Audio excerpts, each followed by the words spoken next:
어, 같이 함께 말씀 나누도록 하겠습니다. 창세기 3장에서 아담과 하와가 하나님 앞에 범죄한 후에 한 첫 번째 행동은 무화과 잎으로 자기의 몸을 가리고 바위 뒤에 숨는 것이었습니다. 이로써 우리가 알 수 있는 것은 우리는 범죄하면 이것을 부끄러워할 줄 알고 그리고 감추고 싶어 한다는 것입니다. 그런데 사실상 첫 번째 행동이 이러한데 이 첫 번째 행동이 어디까지 발전돼서 나가냐면 아담은 하와에게, 하와는 뱀에게 책임을 전가하고 나는 죄가 없고 나는 피해자다라는 스스로를 합리화하는 단계까지 나아간다는 것입니다. 그래서 사실 지난 금요일 새벽 시간에 오늘과 동일한 본문 가운데에서 살펴본 삼손의 모습으로 이것을 확인하였습니다.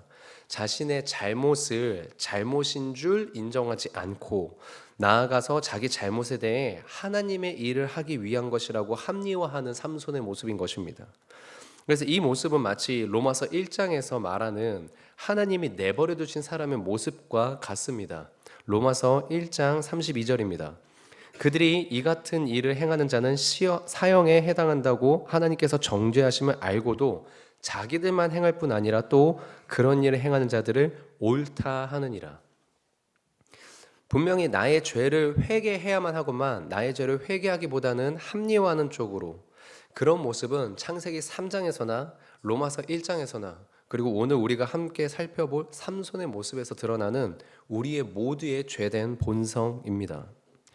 이 죄에 대한 문제, 이 죄를 합리화하고자 하는 모습, 이것이 결국 우리 안에서 어떻게 자라나는가, 그래서 우리는 무엇을 특별히 더 경계해야 되는가를 오늘 본문을 통해서 함께 살펴보고자 합니다. 먼저 금요일 새벽에 나눴던 메시지를 간략하게만 함께 먼저 공유를 하도록 하겠습니다. 나누고자 합니다. 1절과 2절입니다. 우리 다 같이 함께 읽겠습니다. 시작. 삼손이 딥나에 내려가서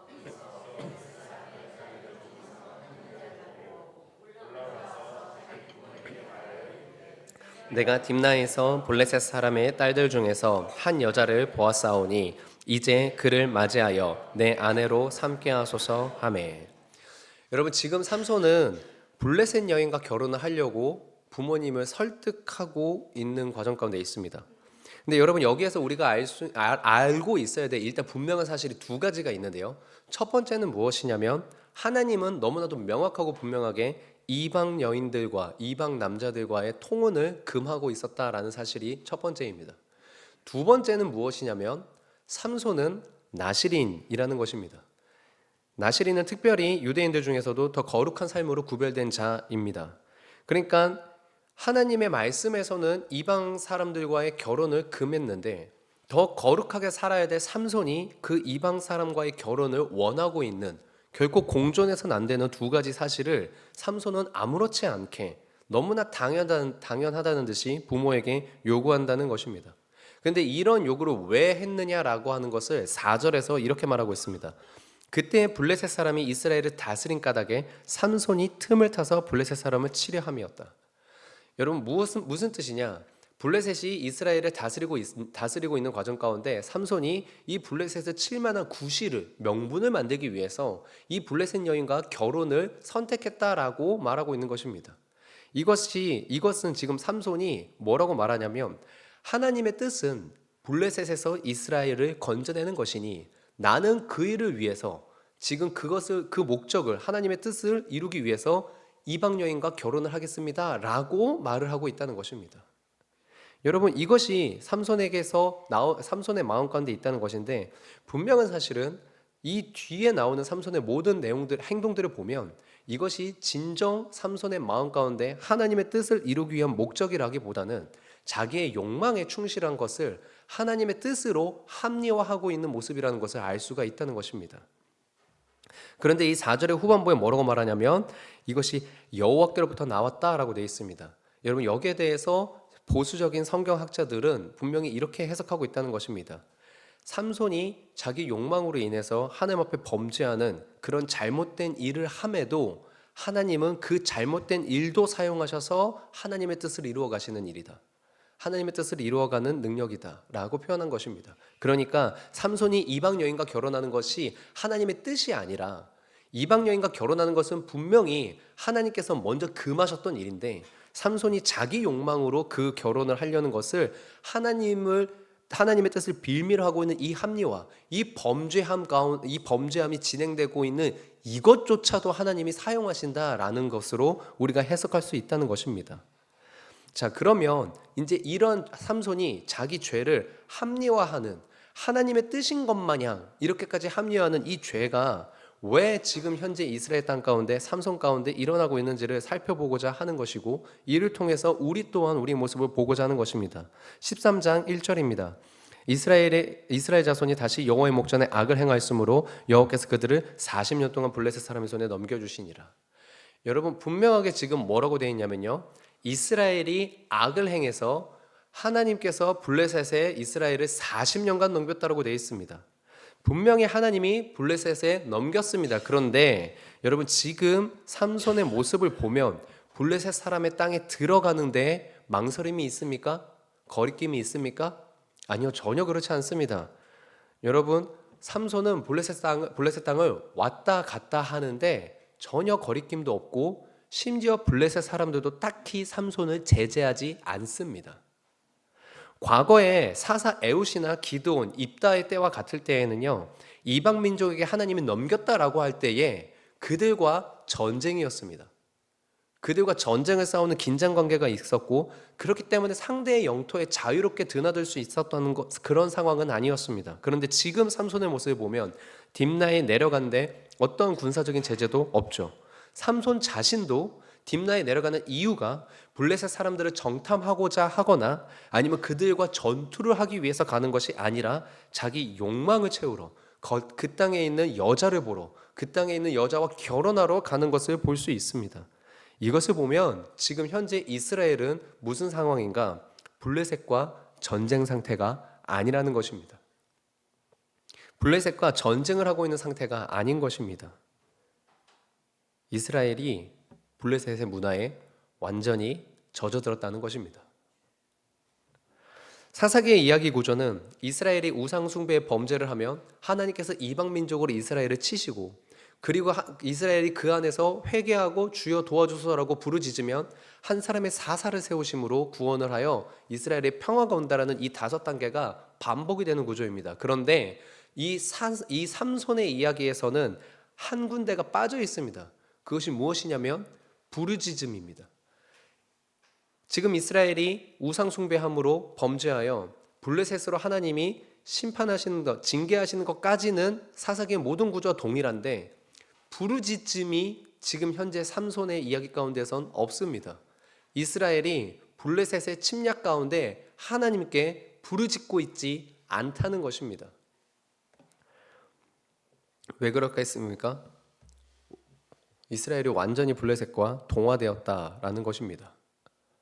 여기에 대해서 한 성경학자가 이렇게 말합니다. 이스라엘은 블레셋을 그들의 통치자로 인정하고 받아들였을 뿐만 아니라 그렇기 때문에 다른 구원자를 기대하지도 않았다.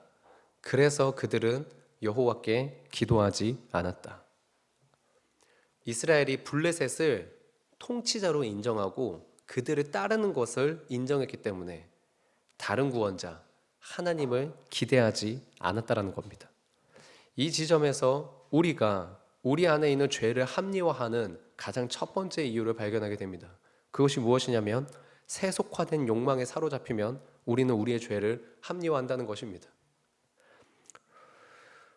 분명히 이방인과의 혼인을 금하신 하나님의 말씀을 어기는 일이지만 삼손은 결코 거기에 거리낌도 없고 돌이키려고 하지도 않고 자기 욕망에 충실합니다.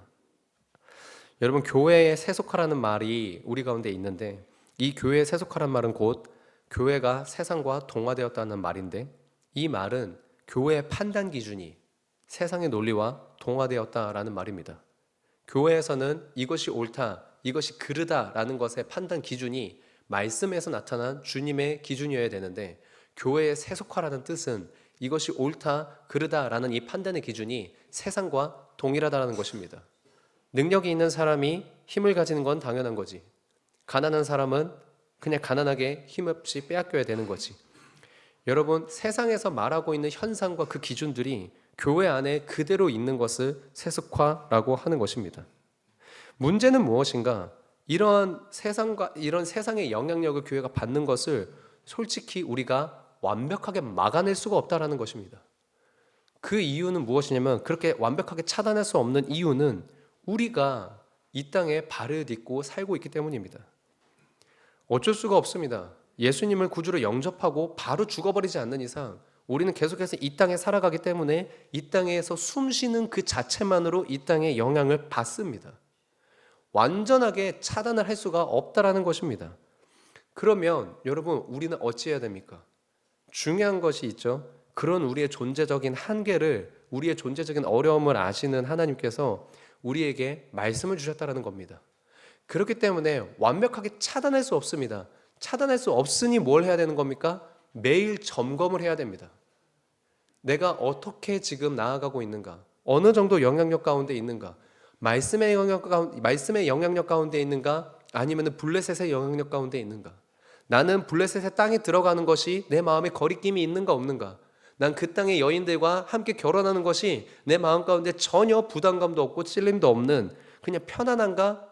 아니면 말씀으로 말미암아 내 마음 가운데 어떠한 부담감이 있는가? 여러분, 이 말씀을 기준으로 매 순간 매일 내 모습을 점검하며 기도하는 것이 우리가 하나님 앞에서 취할 모습인 것입니다. 그래서 우리 주님께서 제자들에게 무엇라 말씀하십니까? 우리 주님께서 제자들에게 발을 씻기시면서 말씀하십니다. 씻어야 된다. 씻어야 된다. 발을 씻어야 된다. 베드로가 말합니다. 몸 전체 다 씻어 주십시오. 주님이 뭐라고 말씀하십니까? 이미 깨끗하였는데 발은. 여러분, 무슨 뜻입니까? 예수님을 믿음으로 영접함으로 온전히 주님 앞에 영접하면 우리는 완전히 깨끗해졌습니다. 근데 아직 이 땅에 발을 디디고 살고 있기 때문에 날마다 발은 더러워진다는 뜻입니다. 그러니 우리가 날마다 깨끗이 씻어야겠죠. 그런데 오늘 본문에 나타난 삼손의 모습은, 이스라엘의 모습은 그렇지가 않습니다. 어느 순간 블레셋의 통치와 그들의 문화를 아무런 불편 없이, 의심 없이 받아들입니다. 왜일까요? 이스라엘의 마음 가운데, 삼손의 마음 가운데 내적으로 율법의 거룩한 기준보다 블레셋의 세속의 문화가 훨씬 더 편하기 때문입니다.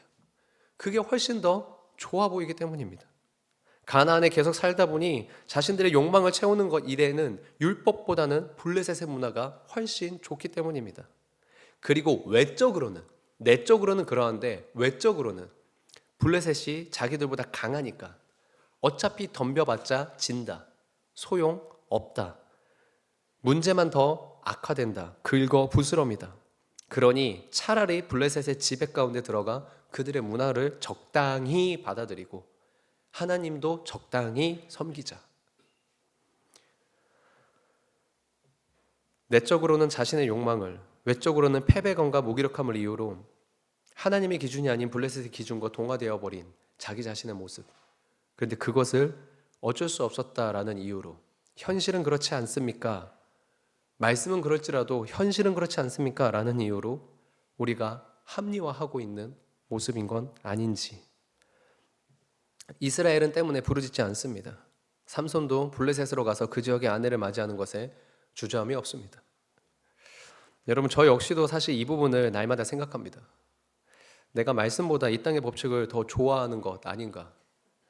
나의 타협을, 믿음 없음을, 불순종을 내가 합리화하고 있는 것은 아닌가? 내 욕망 때문에, 그리고 내 능력이 부족해서 난 어쩔 수 없다라는 것을 핑계삼아. 성경에서 나타난 믿음의 인물들의 이야기는 대부분 다 그 어쩔 수 없는 상황에서 믿음을 선택한 사람들의 이야기 아닙니까? 그런데 정말로 저 스스로는 저를 돌아볼 때 어쩔 수 없습니다라는 말로 제가 타협하고 합리화하는 것은 아닌지를 저 스스로가 많이 하나님 앞에 찔리고 두렵고 기도하고 울고 하는 부분입니다. 우리 성도님들의 삶 가운데는 어떨런지 모르겠습니다. 우리 성도님들의 삶 가운데에서 우리 주님께서 마음 가운데 하나님의 말씀에 대한 간절한 사모함을 주셨다면 아마도 블레셋의 그 침략 아래에 가만히 있지 않고 싸우고자 하는 마음을 주셨겠죠. 그런데 그 싸움도 이 블레셋의 사람들과 동화되어서 그들과 같은 방식이 아니라 부르짖어 기도하는 방식으로 하나님께서 믿음의 도전을 주시지 않을까 싶습니다. 그러니 우리 성도님들, 우리 같이 함께 우리 마음 안에 정말로 세상의 기준과 동화된 세속화된 내 모습이 있는 것은 아닌지를 우리가 날마다 점검하며 주님께 가까이 나아갈 수 있는 은혜가 있기를 소망합니다. 이어서 5절 6절입니다. 삼손이 그의 부모와 함께 딥나에 내려가 딥나의 포도원에 이른즉 젊은 사자가 그를 보고 소리 지르는지라 여호와의 영이 삼손에게 강하게 임하니 그가 손에 아무것도 없이 그 사자를 염소 새끼 찢는 것 같이 찢었으나 그는 자기가 행한 일을 부모에게 알리지 아니하였더라. 삼손이 블레셋 여인과 결혼하기 위해 딥나로 부모님을 모시고 갑니다. 부모님을 모시고 가서 함께 그 여자를 보고 이제 결혼을 완전히 이렇게 이루려고 하는 것이죠. 근데 그 딥나 근처에 있는 포도원에서 삼손이 부모님과 잠시 떨어졌던 것 같습니다. 삼손이 잠시 부모님과 떨어졌던 것 같은데 그때 이 삼손을 노리고 사자가 위협하며 나타납니다. 그리고 여호와의 영이 삼손에게 강하게 임해서 사자를 찢어 죽입니다. 여러분, 이렇게 이야기를 보면 지금 삼손에게 일어난 이 이야기는 엄청난 어려움 가운데에서 하나님이 힘을 주심으로 그 어려움을 극복하게 된 어떤 좋은 간증의 메시지와 같지 않습니까? 구조가. 근데 여러분, 그렇게 되면 여러분이 만약 삼손이라면 어떤 생각이 드시겠습니까? 내가 어떤 일을 진행하려고 하는데 말도 안 되는 큰 어려움이 다가왔다. 그런데 이 말도 안 되는 큰 어려움을 더 말도 안 되는 능력과 은혜로 극복하게 되었다. 이런 생각을 하면서 하나님이 지금 내가 하려고 하는 일을 도와주시고 있는 것 아닌가? 이 일은 하나님이 허락하신 일이요 기뻐하시는 일이 아닌가? 라는 생각을 하지 않겠습니까? 예, 저는 그럴 것 같습니다. 네, 예, 저는 이렇게 해석할 것 같은데, 네, 여러분, 근데 문제가 무엇입니까? 문제가 지금 삼손이 딥나로 내려가는 이 일, 이것이 근본적으로 하나님께서 금하신 일이라는 겁니다. 금하신 일. 그런데 왜 여호와의 영이 삼손에게 임해서 사자를 찢어 죽이게 할까요? 여러분, 그것은 삼손의 존재의 이유, 삼손의 사명 때문입니다. 삼손의 사명은 블레셋 사람에게서 이스라엘을 구원하기 시작하는 것입니다. 여러분, 이것이 삼손의 사명이지 사자의 손에서 죽는 것이 삼손의 사명이 아닙니다. 그러니 하나님은 하나님의 뜻을 이루기 위해서 삼손을 죽이지 않는 것입니다. 삼손을 살리는 것입니다. 여기에서 우리 안에 죄를 합리화하는 두 번째 이유를 발견합니다. 그것은 무엇이냐면 잘못된 자기 확신에 갇히는 것입니다. 잘못된 자기 확신에 갇히면 우리는 우리의 죄를 합리화하는 자리로 나아가게 된다는 것입니다. 사기꾼들에게 사기를 당하는 사람 중에 의사나 대기업 임원들 같은 많이 배우고 뛰어난 사람들이 많다고 합니다. 우리가 생각할 때에는 저 사람은 다른 사람들보다 똑똑하니까 사기를 안 당할 것 같은데 라는 생각을 하게 되는데요. 놀라운 것은 사기를 당하는 그 많은 사람들이 소위 똑똑하다라고 말하는 사람들이라는 겁니다. 이유는 이렇다고 합니다. 한 번만 그들의 의심을 확신으로 바꿔주면 그 다음부터는 그들은 의심하지 않는다. 한 번만 의심을 제대로 된 확신으로 바꿔주면 다음부터는 의심하지 않는다. 여러분, 금요기도회 때 조우키 목사님이 기적이 아니라 말씀이 올바른 신앙으로 이끈다라는 메시지를 전해주셨습니다. 기적적인 현상이 아니라 말씀이.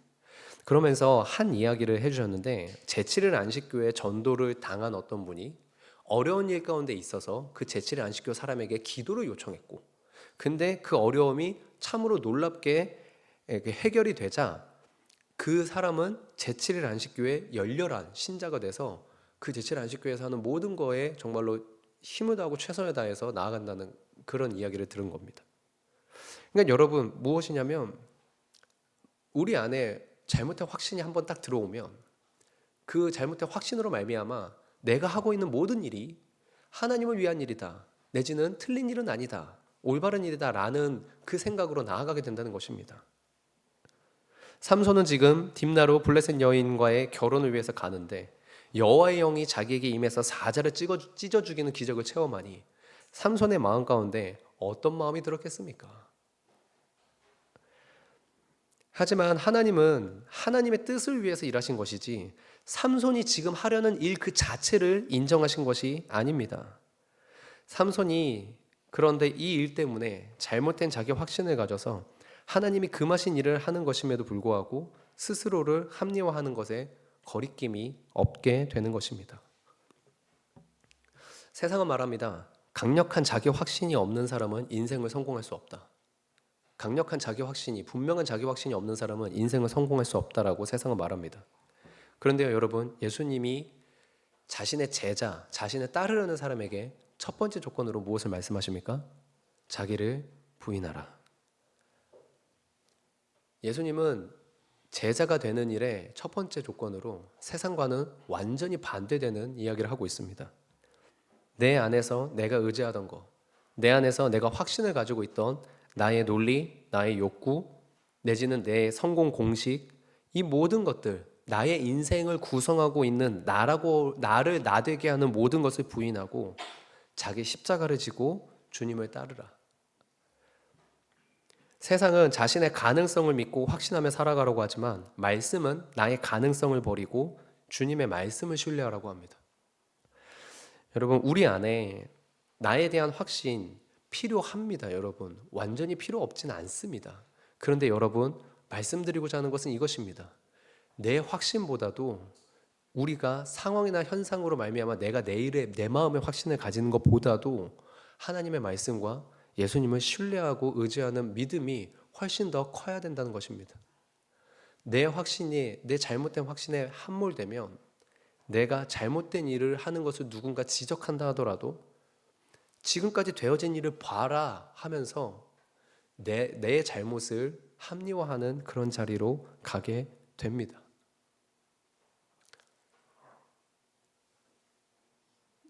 네, 저의 인생 가운데 이런 일이 있었기 때문입니다. 분명히 하나님께서 말씀을 하셨는데요. 네, 그것을 인정하지 못하여서 정말로 지금까지 엄청나게 하나님의 큰 역사를 이루었던 우리의 선교단체가, 제가 있었던 선교단체가 완전히 이렇게 제로 베이스로 다시 이렇게 돌아가게 되는 일을 경험하게 되었던 적이 있습니다. 그렇기 때문에 우리 성도님들에게 나누고자 하는 부분은 확신은 필요합니다. 내가 하나님의 일을, 주의 일을 하고 있는 확신은 필요합니다. 그런데 내 확신보다 더 중요한 것은 말씀을, 하나님의 뜻을 더더욱 그 앞에 무릎 꿇고 나를 한 번 더 돌아보고 점검하는 것을 우리가 더 앞세워야 한다는 것입니다. 우리 성도님들 삶 가운데서 그래서 정말로 하나님의 크신 은혜가 사라지게 되는 일이 없기를, 더 은혜가 은혜되는 자리로 나아갈 수 있게 되기를 우리 주님의 이름으로 축원합니다. 우리 세 번째로 마지막으로 살펴보는 죄를 합리화하는 이유는 바로 죄를 감추는 외식하는 신앙 때문에 우리는 죄를 합리화하는 자리에 서게 된다는 것입니다. 9절에 이렇게 나와 있습니다. 손으로 그 꿀을 떠서 걸어가며 먹고 그의 부모에게 이르러 그들에게 그것을 들여서 먹게 하였으나 그 꿀을 사자의 몸에서 떠왔다고는 알리지 아니하였더라. 여러분, 오늘 말씀 보면요, 삼손은 자신이 사자를 찢어 죽인 일을 부모에게 말하지 않습니다. 그리고 여러분, 얼마 뒤에 다시 이제 그 근처를 지나가는데 신기한 일을 경험하는 거죠. 왜냐하면 자신이 죽였던 그 사자의 시체에 벌떼가 있고 그 벌떼로 말미암은 꿀이 거기에 있는 것을 보게 된 겁니다. 그래서 삼손이 그것을 보고 그 꿀을 따다가 자기 자신이 먹습니다. 그리고 부모에게도 주죠. 그런데 공통점이 무엇입니까? 이것도 말을 하지 않습니다. 여러분, 왜 삼손은 부모에게 이 두 사건을 말하지 않았을까요?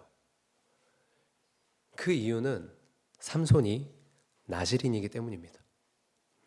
여러분, 나실인은 특별히 더 하나님께 거룩하게 구별된 자입니다.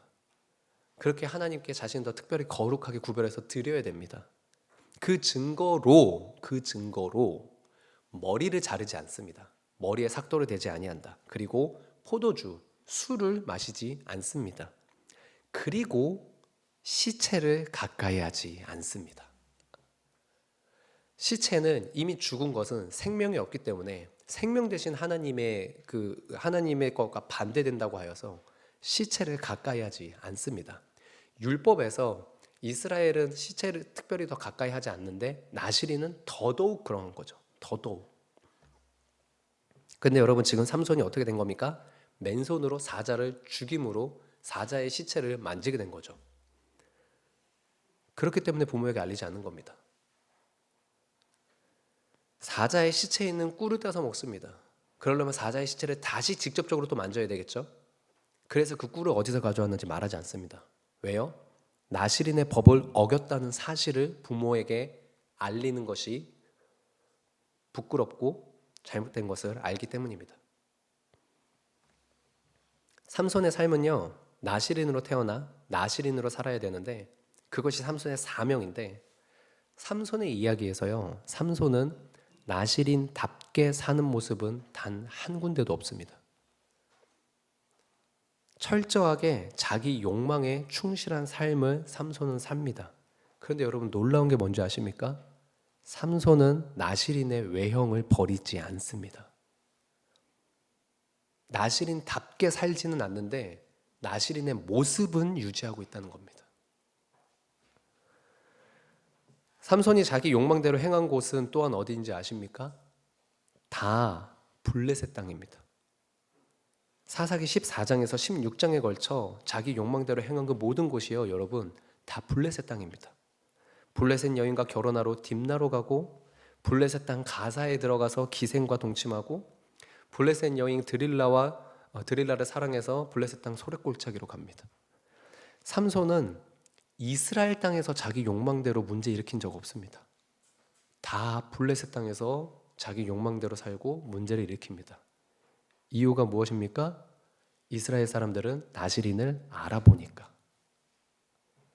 머리를 자르지 않은 자, 술을 마시지 않는 자의 모습으로서 나실인을 알아보니까 이스라엘 땅에서는 철저하게 나실인의 외형을 유지합니다. 그런데 자기 욕망을 풀러, 자기 욕망을 위해서 어디로 갑니까? 블레셋으로. 그리고 그 블레셋 땅에서는 어떻게 합니까? 자기가 나실인인 걸 아무도 모르겠지. 그래서 자기 욕망대로 삶을 사는 것입니다. 외형은 나실인으로, 삶은 욕망대로. 우리는 이러한 삶을 외식하는 신앙이라고 말하지 않습니까? 우리 중에도 교회는 다니는데 막상 삶의 현장에서 하나님의 말씀의 기준을 따르지 않는 그런 우리의 모습들이 있습니다. 주님 앞에서 진실하고 솔직한 모습으로 나아가지 못하고 외식하는 신앙생활을 하게 되는 것이죠. 그렇게 되면요, 외식하는 신앙은 반드시 자기 죄를 합리화하는 자리로 가게 됩니다. 그리고 자기 죄를 합리화하는 그 자리는 어떤 자리입니까? 하나님이 이것이 죄야 라고 말할 때 아니요 하나님 이건 죄가 아닙니다 라고 하나님께 오히려 항변하고 하나님을 틀렸다 하는 곳이, 그 자리가 바로 죄를 합리화하는 자리입니다. 여러분, 분당 판교에 우리들 교회라고 있습니다. 그 김양재 목사님이라는 분께서 이렇게 담임 목사로 있는 교회인데요, 제가 다른 교회 이야기를 이렇게 하는 것이 혹시 좀 불편하시더라도 너무나도 참 딱 그 적당한 예시라서 그 이야기를 하게 됩니다. 여러분, 이 교회는요, 구역 모임 가운데요, 서로 어떤 죄라도 숨기지 않고 말해야 되는 규칙이 있습니다. 서로 어떤 죄라도 숨기지 않고 말해야 되는 규칙이 있습니다. 그래서 여러분, 그 교회에서는요, 서로 죄를 고백하는데 누구의 죄는 바람을 핀 거, 어떤 사람은 낙태한 이야기, 어떤 사람은 자기가 횡령했던 이야기, 어떤 사람은 이혼을 한 이야기, 어떤 사람은 자녀와 배우자에게 폭력을 휘두른 이야기 등등, 여러분 우리가 쉽게 말로 꺼낼 수 없는 나만 알고 싶은 죄에 대한 부분을 그 교회는 그 구역 모임에서 다 끄집어냅니다. 그렇게 함으로써 자기의 가장 부끄러운 모습이 드러났음에도 구역원들이 진심으로 기도해주고 위로해주는 모습으로 극복하는 그러한 간증과 그러한 모습이 이 우리들 교회 안에서 일어나고 있는 역사이고 은혜라고 하는 것입니다. 무조건 여러분 제가 지금 당장의 은자교회도 그렇게 합시다라고 말하려고 그런 게 아닙니다. 오해하지 말아주십시오. 그리고 그 분당 우리들 교회의 그 모습이 너무나도 아름답고 좋지만 또 큰 위험을 가지고 있는 것도 사실이긴 합니다. 근데 제가 말씀드리고자 하는 것은 이것입니다. 우리 안에서 죄를 감추고 겉으로 멀쩡한 척 하는 여러분 이 괴리감이 지속된다면 우리의 내면은 썩어 문드러질 수밖에 없다는 것입니다. 우리의 내면은. 여러분 그래서 예수님께서도 38년 된 병자에게 어느 순간 물어봅니다. 네가 낫고자 하느냐? 어느 순간 블레셋의 지배 가운데 있는 것에서 완전히 포기해버린 여러분 그래서 낫고자 하는 의지도 완전히 없어져 버린 그 모습 가운데 불러주시고요. 삭개오에게도 예수님께서 가서 부르십니다. 내려와라. 내가 너랑 같이 함께 밥 먹겠다. 겉으로는 세리로서 멀쩡한 모습으로 되어 있지만 속으로는 자기 자신 안에서 찔림이 있고 갈망이 있어서 문드러진 그 삭개오에게 찾아가서 말씀하시는 것입니다. 블레셋과 싸우려는 의지가 없는 그 모습과 같은 38년 된 명자한테는 너 정말로 낫고 싶니?라고 확인해 주시고 겉모습과 속에 있는 모습의 괴리감 가운데에서 속이 썩어 문드러지는 삭개오한테도 주님은 가셔서 와라 내가 같이 너랑 밥 먹자 라고 이야기하시는데 동일한 모습은 무엇이냐면 어떤 부끄러운 모습이라도 우리 주님은 감추는 것을 원하지 않으시고 그것을 드러내서 함께 나누고 그 안에서 회복을 이루시길 원한다는 것입니다. 그런데 지금 삼손의 모습은 철저하게 자기의 죄에 대한 모습은 블레셋에서 나시린 같은 외형은 이스라엘 땅 안에서 이것을 분리해서 삶을 삶으로 하나님의 뜻을 온전하게 이루는 역사보다는 이 외식하는 신앙 가운데 자기 죄를 합리화하는 자리로 나아가고 있다는 것입니다. 야고보서 5장 16절에 이런 말씀이 있습니다. 그러므로 너희 죄를 서로 고백하며 병이 낫기를 위하여 서로 기도하라.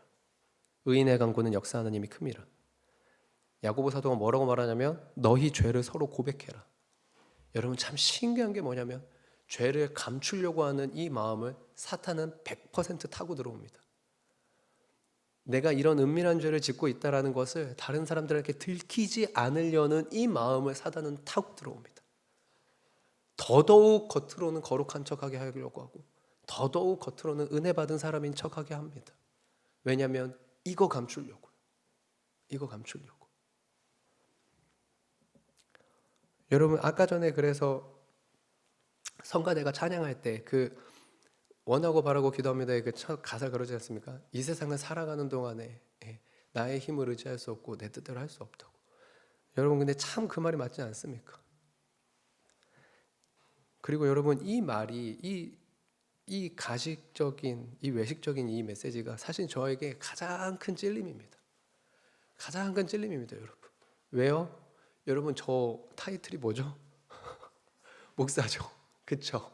예, 여러분 저 타이틀 목사입니다. 근데 제가 아마 오자마자 한번 성도님들에게 고백한 적이 있겠지만 제가 율법 전서에 기록된 죄는 범하지 않았습니다. 우리 대한민국의 율법에 기록된 여러분 죄는 범하지 않았습니다. 그러나 도의적인 부분에서 참 많은 죄를 지었습니다. 만약에 누군가 한 명이 정말로 저에게 그것을 율법에 이렇게 해서 민법으로 이렇게 걸면은 사실은 어쩌면 넘어질 수도 있겠습니다. 걸릴 수도 있겠습니다. 그 정도로 여러분 제가 있습니다. 저의 죄가. 그런데 그쵸. 예. 그래놓고 지금 메시지 전화로 올라오는 여러분 이게 말이 됩니까 이게? 여러분 제가 그대로 그래서 말씀드렸지만 제가 이 단상의 자리가 떨리는 이유는 사람이 많아서 떨리는 게 아니라요. 이 메시지가 저를 짓누르기 때문입니다. 말씀이 저를 짓누릅니다. 왜냐하면 말씀의 기준은 너무 명확하거든요. 말씀의 기준은 너무나도 명확한데 이 명확한 말씀의 기준에 살지 못하는 제 모습 또한 너무나도 명확하기 때문에 그래서 하나님 앞에 이 괴리감이 제 안에서 늘 괴로움입니다. 여러분 한편으로는 구원받아서 너무 기쁘거든요. 한편으로는 구원받아서 너무 기쁜데요. 한편으로는 근데 이게 있어요. 여러분 이 땅에선 주지 못하는 이 구원의 은혜와 감격으로 너무 기쁘고 감사한데 나는 여전히 이 땅에 있고 하나님의 말씀은 이것을 말하고 있는데 나는 이것을 바라보지도 못할 만큼 이렇게 되어 있는 제 모습이 그런데 목사라고 모태신앙이라고 30년 40년 교회 다녔다고 여러분 그 괴리감이 얼마만큼이나 저 스스로를 비참하게 만드는지 모릅니다. 그래서 여러분 남모르게 혼자서 하나님 앞에 울면서 기도하는 건 이겁니다. 하나님, 저는 대체 뭡니까? 하나님, 저는 대체 뭡니까?